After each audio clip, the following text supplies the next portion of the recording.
মানুষের চোখের পানির কারণ হবে না। বুঝতেও পারবেন না কোন পাপে আপনি ফকির হয়ে গেছেন। আসলে কোনো একদিন আল্লাহর কোন প্রিয় বান্দাকে অপমান করেছিলেন, তাই ফকির হয়ে গেছেন। তাই আপনার ছেলে মেয়ে হয় না, তাই আপনার ছেলে মেয়ে সব পঙ্গু। কথা বুঝতে পারেননি? কোন এরকম অসহায় আল্লাহর বান্দা যাকে কে ভালোবাসে? আল্লাহ ভালোবাসে। তার প্রতি জুলুম করেছিলেন আপনি জানেন না, কেন? ওকে তো দুনিয়ার মানুষ দাম দেয় না। যেন খবরদার, মাআযাল্লাহ, খবরদার, মাআযাল্লাহ, মানুষের চোখের পানির কারণ হবেন না। সব আল্লাহ সুবহানাহু ওয়া তাআলা ক্ষমা করে দিবে, কিন্তু আল্লাহ তার মাজলুম বান্দার চোখের পানি, তার দোয়া, এইটা আল্লাহ সুবহানাহু ওয়া তাআলা যতই আপনি ক্ষমা চান ক্ষমা করে দিবেন না। অতএব সাবধান। সম্মানিত উপস্থিতি, তাহলে এই জায়গায় আমি যেটা আপনাদেরকে বুঝাতে চাচ্ছি যে আল্লাহ রাসূল বললেন দুনিয়ার মূল্য যদি মাছের ডানার সমান হয়, কাফের পানি পাবে না। দুনিয়ার সব ধনী কাফের। রাসূল সাল্লাল্লাহু আলাইহি সাল্লাম বললেন, শোনো, আল্লাহ তোমাকে ভালোবাসে কি বাসে না এটার প্রমাণ হচ্ছে তুমি আল্লাহর ইবাদত করতে পারছো কিনা এটা। আর তুমি কি যে আল্লাহ শাস্তির মধ্যে রেখেছে, পাপের মধ্যে রেখেছে, তোমার সবচেয়ে বড় শাস্তি যে তুমি পাপের মধ্যে আছো, তুমি মাতরুদ, মাহরুম আন রাহমাতিল্লাহ, আল্লাহর রহমত, আল্লাহর দয়া, আল্লাহর করুণা দৃষ্টি থেকে তুমি বঞ্চিত, আল্লাহর দয়া থেকে বিতাড়িত, আল্লাহর রহমত থেকে বিতাড়িত, আল্লাহর দরবার থেকে বিতাড়িত। এটাই তোমার জন্য সবচেয়ে বড় শাস্তি। তুমি যদি দেখো তুমি সুদের মধ্যে আছো, বুঝবা তুমি শাস্তির মধ্যে আছো। তুমি যদি দেখো তুমি হারাম সম্পর্কের মধ্যে আছো, বুঝবা তুমি শাস্তির মধ্যে আছো। এটা শাস্তি, অরিজিনাল রিয়ালি শাস্তি। কেন? আল্লাহ সুবহানাহু ওয়া তাআলা পবিত্র কোরআনে বলছেন, রব্বানা যালামনা আনফুসানা ওয়া ইল্লাম তাগফির লানা ওয়া তারহামনা লানাকুনান্না মিনাল খাসিরিন। হে আল্লাহ, যালামনা, অত্যাচার করেছি, আনফুসানা, আমাদের নিজের আত্মার উপর। আদম আলাইহিস সালাম বলেননি হে আল্লাহ পাপ করেছি, কি বলেছে বলে তো? অত্যাচার করেছি, জুলুম করেছি। মানে যখনই মানুষ পাপের মধ্যে থাকে তখন এটা অত্যাচার হয়। কিসের উপর অত্যাচার হয়? নাফসের উপর অত্যাচার হয়। নাফস যেহেতু আল্লাহর সাথে আহদে আলাস্তু বিরব্বিকুম, আমি কি তোমাদের প্রতিপালক নই? প্রত্যেক মানুষের আত্মা বলেছিল হ্যাঁ বালা, হ্যাঁ অবশ্যই আপনি তো আমাদের প্রতিপালক। আর যেহেতু আত্মা আল্লাহ সুবহানাহু ওয়া তাআলার সৃষ্টি এবং আত্মা দুনিয়ার নয়, আত্মা কি দুনিয়ায় তৈরি হয়েছে নাকি? হ্যাঁ, আমার গায়ের গোশত কোথায় তৈরি হয়েছে? দুনিয়াতে। কোথায়? আমার গায়ের রক্ত কোথায় তৈরি হয়েছে? দুনিয়াতে। আমার মাথার চুল, গায়ের লোম, পায়ের পাতা সব কোথায় তৈরি হয়েছে? দুনিয়াতে। কিন্তু আমার ভিতরে যে আত্মা আছে এটা কি দুনিয়াতে তৈরি হওয়া? না, এই আত্মা তো আসমান থেকে এসেছে।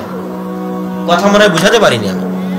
এই আত্মা তো ফেরেশতা ফুঁকে দিয়ে গেছে মায়ের পেটে, আসমান থেকে নিয়ে এসে। ফেরেশতা মায়ের পেটে ফুঁকে দিয়ে গেছে, আসমান থেকে নিয়ে এসে। এটা আল্লাহর নিজাম, পৃথিবী পরিচালনায় আল্লাহর নিজাম। এখন এই আত্মা নিয়ে যাওয়ারও সিস্টেম আছে।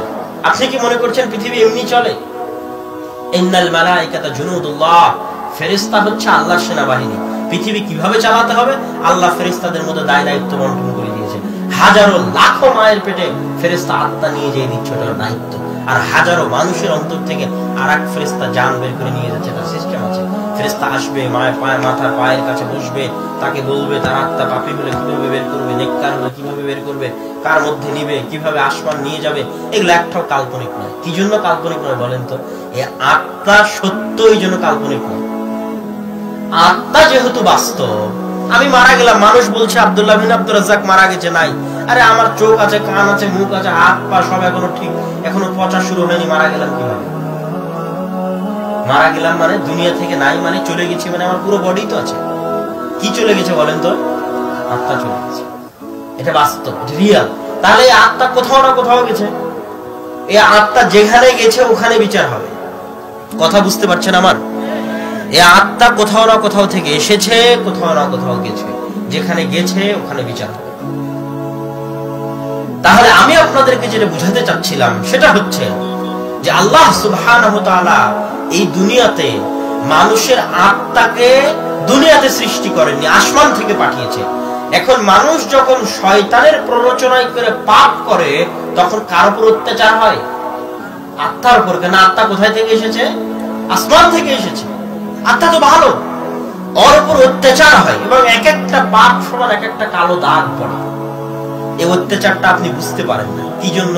ওই যে আল্লাহকুমুত তাকাসুর, অত্যাচার যে আপনি করছেন এটা তো আপনি বুঝতে দেন না। কি দিয়ে বুঝতে দেন না? হাতে মোবাইল আছে, কেমনে বুঝতে দিবেন? ভিডিও গেম আছে, কেমনে বুঝতে দিবেন? বান্ধবী আছে ঘন্টার পর ঘন্টা গল্প করার জন্য, কেমনে বুঝতে দিবেন? ব্যবসা বাণিজ্য দোকানপাটের চিন্তা আছে, কেমনে বুঝতে দিবেন? বুঝতে তো দিবেন না, পারবেন বুঝতে।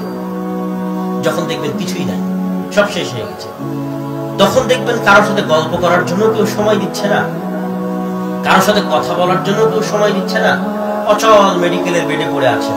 তখন এবার আপনি এতক্ষণ আসমানে উঠছিলেন, এখন ধপাস করে জমিনে পড়বেন। তখন এবার আপনি ভাবার সুযোগ পাবেন। তখন আত্মা পুনরায় কানেকশন তৈরি করার চেষ্টা করবে। কার সাথে? আল্লাহর সাথে। তখন এবার আপনার চোখ দিয়ে অঝর ধারায় পানি পড়বে। তখন আপনি বুঝবেন রব্বানা যালামনা আনফুসানা, এতক্ষণ যা করেছিলাম সব তো নিজের আত্মার উপর জুলুম করেছি। তখন আত্মা রিয়ালাইজ করবে এবং ও যে আল্লাহ সুবহানাহু ওয়া তাআলার কানেকশন থেকে দূরে চলে গেছে, আল্লাহর সাথে আত্মার সম্পর্ক ছিল না, যোগাযোগ ছিল না। আল্লাহর সাথে আত্মার যোগাযোগ সম্পর্ক থাকবে কিভাবে? যদি সালাত আদায় না করেন যোগাযোগ সম্পর্ক থাকবে না। এটা জিনিস মনে রাখবেন, আল্লাহর সাথে আপনার আত্মার যোগাযোগ এবং সম্পর্ক থাকবে না যদি কি আদায় না করেন? সালাত আদায় না করেন। এটা একটাই অনলি ওয়ান মাধ্যম যেটা দিয়ে আপনি আল্লাহর সাথে আপনার আত্মার যোগাযোগ সম্পর্কটাকে কায়েম ও দায়েম রাখতে পারবেন, বাকি টিকিয়ে রাখতে পারবেন। যদিও আমার বক্তব্য একটু অন্যদিকে চলে যাচ্ছে, তবুও এই জায়গায় একটু বলে নিয়ে আবার ফিরে আসার চেষ্টা করতেছি। সেটা কি? আল্লাহ সুবহানাহু ওয়া তাআলা পবিত্র কোরআন মাজিদে বলছেন আকিমিস সালাতা লিযিকরি, সালাত কায়েম করো। কি জন্য? লিযিকরি, আমাকে স্মরণ করার জন্য। আল্লাহু আকবার।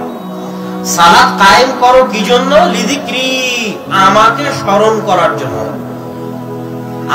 সালাত যে আল্লাহকে স্মরণ করার জন্য, তার একটা উদাহরণ দিই।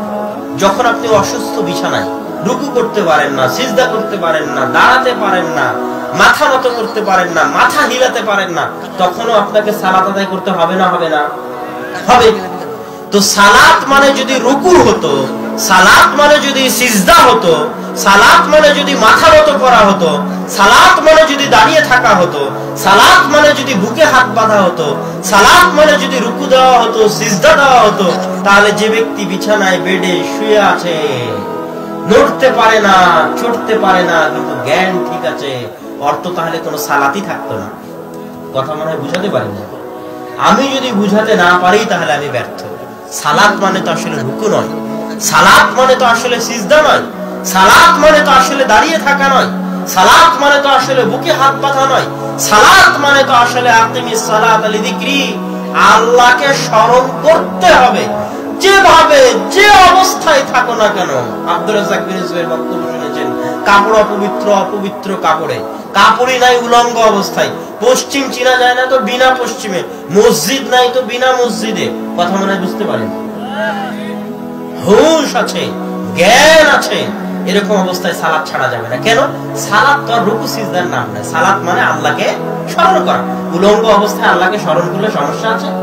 আমার কাপড় নাই, কিন্তু আল্লাহকে তো স্মরণ করতে হবে। আল্লাহকে স্মরণ করা তো অন্তরের কাজ। আকিমিস সালাতা লিযিকরি, আমার কাপড় অপবিত্র, কিন্তু আল্লাহকে তো স্মরণ করতে হবে। আকিমিস সালাতা লিযিকরি, পবিত্র কাপড় নয়, আল্লাহকে স্মরণ করতেই হবে। কেন? আল্লাহকে স্মরণ না করলে আল্লাহর সাথে আমার সম্পর্ক ছুটে যাবে।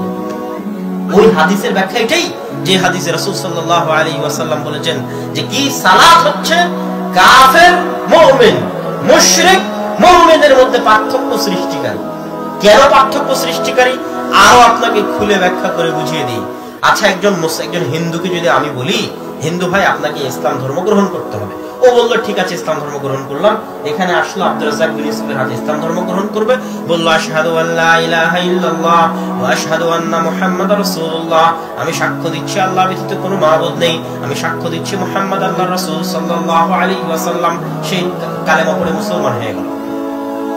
এখন ওর জন্য নিষেধাজ্ঞা অনেক কিছু, মানে নিষেধাজ্ঞা হচ্ছে এই তুমি সুদ খেতে পাবে না, এই তুমি জেনা করতে পারবে না, এই তুমি চুরি করতে পারবে না, অন্যায়ভাবে অন্যের সম্পদ মারতে পারবে না, গীবত করতে পারবে না, অপবাদ করতে পারবে না। এগুলো সব কি বলেন তো? নিষেধাজ্ঞা। লোক করবে কি? আমি যদি সব নিষেধাজ্ঞা থেকে বিরত থাকি তাহলে কি আমার আর করার কিছু থাকছে? কিছু করার থাকছে না। আমি সুদও খাই না, ঘুষও খাই না, জেনাও করি না, চুরিও করি না। এখন আমি যে মুসলমান তার প্রমাণ কি? আমি তো এখন সকাল সন্ধ্যা যাচ্ছি, বাজারে ঘাট করছি, হালাল পন্থা ইনকাম করছি, চলছে। আমার করণীয় কি? মুসলমান হলাম কি জন্য? এখন আপনি বলবেন ও মুসলমান হয়েছে হজ করার জন্য। তো হজ জীবনে কয়বার ফরজ? তো সারা জীবনে একবার হজ করার জন্য মুসলমান হয়েছে? এটা কি লজিক্যাল মনে হয় আপনার কাছে যে একজন হিন্দু মুসলমান হয়েছে কি করার জন্য? কালেমা পড়লো, আশহাদু আল্লা ইলাহা ইল্লাল্লাহ মুহাম্মাদুর রাসূলুল্লাহ, এখন আর কোনো কাজই নাই। কবে হজে যাবে? জীবনে একবার হজ করবো, একটাই কাজ, আর কোনো কাজ নাই। এটা কি লজিক্যাল মনে হয় আপনার কাছে? যুক্তিসঙ্গত মনে হয়? কিসের জন্য? বলবেন যে রমজান মাসে রোজা রাখার জন্য। তাহলে বাকি 11 মাস কি করবে ওই হিন্দু? কি জন্য মুসলমান হয়েছে? বাকি 11 মাস বসে থাকবে, বসে থেকে ওই 1 মাস রোজা রাখেছে এই জন্য মুসলমান হবে? এটা হতে পারে না। ও আসলে মুসলমান হওয়ার না হওয়ার মধ্যে একটাই পার্থক্য। ও যদি সত্যি মুসলমান হয় তাহলে একটাই কাজ, আর কোনো কাজ নাই। সে কাজটা কি বলেন তো? সালাত। সালাত। আর যদি সালাত আদায় না করে তার মুসলমান থাকার দরকার নাই। ওই সারা জীবনে একটা হজ করার জন্য মুসলমান হওয়ার কি দরকার? সারা বছরে একবার সিয়াম পালন করার জন্য মুসলমান হওয়ার কি দরকার? প্রয়োজন নাই। মুসলমান হয়েছে মানে একটাই কাজ আছে, সে একটা কাজের নাম কি? সালাত। আর সালাত নাই মানে ওর মুসলমান থাকার দরকার নাই। আর এটাই বাস্তব। ও যদি সালাত আদায় না করে আর কোনো ইবাদতই কবুল হবে না। এটাই বলছিলাম যে আত্মার সাথে আল্লাহর সম্পর্ক। তো আত্মার উপর অত্যাচার করা হয়, আত্মার উপর জুলুম করা হয়। আত্মার উপর এই জুলুম এবং এই অত্যাচার আমাদেরকে দুনিয়া থেকে ভুলে রাখে। দুনিয়া থেকে ভুলে রাখার মাধ্যমে আমরা আমাদের আত্মার উপর অত্যাচার করি। সম্মানিত উপস্থিতি, এই আলোচনার শেষের দিকে গিয়ে এবার আগাই আরেকটু সামনের দিকে, যে রিজিক কি নির্ধারিত, না আমি রিজিক নিজে নিজেই অর্জন করতে পারবো? রাসূল সাল্লাল্লাহু আলাইহি ওয়াসাল্লামের ভাষা এবং পবিত্র কোরআনের আয়াত স্পষ্টভাবে প্রমাণ করে যে রিজিক হচ্ছে পূর্ব নির্ধারিত। কত শক্তভাবে পূর্ব নির্ধারিত যে আব্দুল্লাহ বিন মাসউদ রাদিয়াল্লাহু তাআলা আনহু বলছেন যে মানুষের মৃত্যু মানুষকে যেভাবে তাড়ে, দাবাড় দেয়, তাড়ে, ধাওয়া করে, ধরে, মানুষের রিজিক ওইভাবে মানুষের পিছনে ধাওয়া করে। এই যে আজকে বছর শেষ হচ্ছে, আগামীকাল কতগুলো ছেলে পেলে আছে যারা 31st নাইট পালন করবে?